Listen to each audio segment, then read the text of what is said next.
Hi, I'm Rizalcon, and this is a bit of an impromptu review of Mariusz Duda's new album Lockdown Spaces, which is about, as you can guess from the title, not be able to watch live football. By the way, if I'm mispronouncing his name, I am sorry, but also English. So let's get into it. The album as a whole feels more like a video game soundtrack than anything else, specifically something like an 80s cyberpunk adventure game. I wonder if those exist. Basically, Mariusz has definitely been playing Far Cry 3 Blood Dragon. Good choice, by the way. The first track is Isolated, a piece with strong similarities to Cold from Walking on a Flashlight Beam. It's Duda's usual atmospheric instrumental that has been something of a calling card for him from his solo projects. You'll see this all the time in Lunatic Soul. The biggest differentiator from what's come before is the lack of drums. This is a very deliberate choice. Mariusz has said that this is an album that he specifically wanted to be entirely electric, and the song really gives you a chance to get used to that going into the next half an hour or so of music. It's a very satisfying song to listen to. I don't think I'm going to get bored with this for a long time. Next up we have the title track, Lockdown Spaces. I find this track to be a bit cheesy, mainly because of the lyrics. I find this to be a bit of a theme throughout the entire album. The lyrics feel a bit unnecessary in general to me. I think this could very well have just been an instrumental. The atmosphere building, though, is absolutely superb. It reminds me a lot of the Little of 9 Inch Nails that I've heard, as well as the In-Between Kingdom of Lunatic Soul 2. In fact, the whole album reminds me of the In-Between Kingdom of Lunatic Soul 2. Huh. I wonder if Mariusz is a Lunatic Soul fan. Nah, doesn't seem possible. All in all, it's got some serious mood, something that it shares with track 3, Bricks. This track takes all of the great bits from the previous track and compounds on them. It's fantastic. It's a lot more gentle though than the name Bricks would suggest. I mean, you'd expect some kind of, smashing, like you don't hear any dump trucks or, wrecking balls. This track's got, it sounds like tea making, I think, which, to be fair, good on you. The mood building though is absolutely fantastic. Again, it's in full force, and the track gives you plenty of time to take it in. It's over 6 minutes long.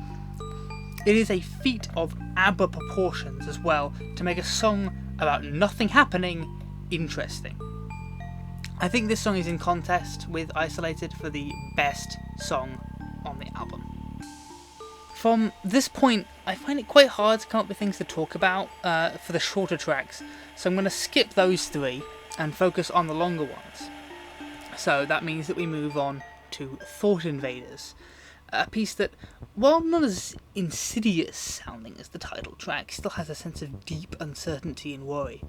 The kind that you get from eating something a day out of date, Not world-shattering, more a feeling of, oh shit, am I going to throw up in an hour? Let's not worry about it. But you do worry about it. Of course you do. Until it takes over your life and spirals you into despair, the likes of which can only be fixed by Pixel Heart by Mariusz Duda. Speaking of which, Pixel Heart is both a brilliant display of Mariusz's sense of rhythm, and also the slight but noticeable warmth that is weaved into the whole album. There's a sense of hope here that I can't quite put my finger on. A things will get better in time feeling that soothes the soul. Go on. I don't even want to say it. Okay, I was the Lunatic Soul. But I'm not apologising. Sorry. No, that was my bad. That was my wrong. I won't do it again. Probably. In this video, at least. On to Unboxing Hope, the last full piece on the album. This is a track that is both groovy and also a bit frantic. Like it knows it wants to do something, but doesn't really know how long it's got to do it. It's also the most percussive track on the album. There is a lot of electric drums on this, as well as, and I find this quite worrying, Mariusz seems to be having some real breathing problems here. He's probably got the Rona, any.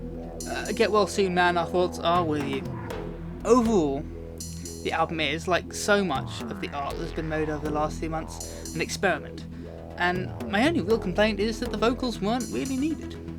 Also, Mariusz, should you, by some miracle, hear this, please get in touch with an indie game company and make this album into a video game soundtrack. That's where it belongs, that's where it will shine, that is what it deserves. Anyway, thank you for listening.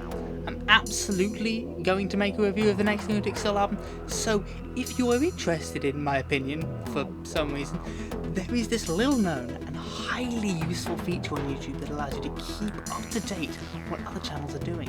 All you have to do is press that big red shiny button under the video. But just be aware, this process is unreversible and gives me ownership of your soul and political opinions. Discretion is advised. Peace!